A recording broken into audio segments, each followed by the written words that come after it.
بالنسبة لنا الإجماع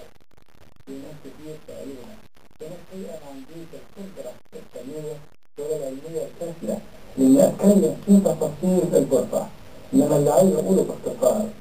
إن إحنا زي ما أصلحنا أو عند الرغبة في الإصلاح حاجات كتيرة، لازم برضه نشوف إيه اللي حصل في البورصة المصرية. الثورة مش السبب الوحيد لانهيار البورصة، ولا الأزمة اللي هي العالمية السبب الوحيد في تدهور البورصة، إنما البورصة كانت بتخدم كبار المستثمرين وكانت مجال لتقنين الفساد في مصر، وكان في أخطاء حقيقية حادثة في البورصة، وإحنا لازم نفتح الملفات ولازم نناقش أو نحاسب رئيس البورصة السابق ناجي صبري، ولازم نناقش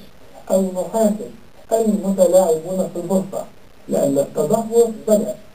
في أوائل 2008 قبل أشهر من الأزمة العالمية وقبل 2-3 من الثورة المجيدة. النقطة الأخيرة، المفكر الاقتصادي والباحث الأستاذ أحمد السلم نقاش الأهرام عنده تقدير إن بدل ما نروح البورصة ونشتري أسهم ب100 جنيه، نروح البنوك المصرية بنوك القطاع العام اللي هو البنك الأهلي، بنك مصر، بنك القاهرة،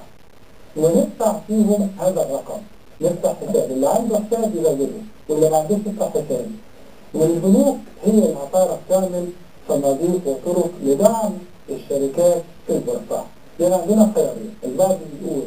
نشتري أسهم في البورصة، والبعض بيقول لأ نروح نفتح حساب أو نزود فلوسنا أو نحول من بره بس لبنوك القطاع العام اللي هو البنك الأهلي المصري، بنك مصر، بنك القاهرة.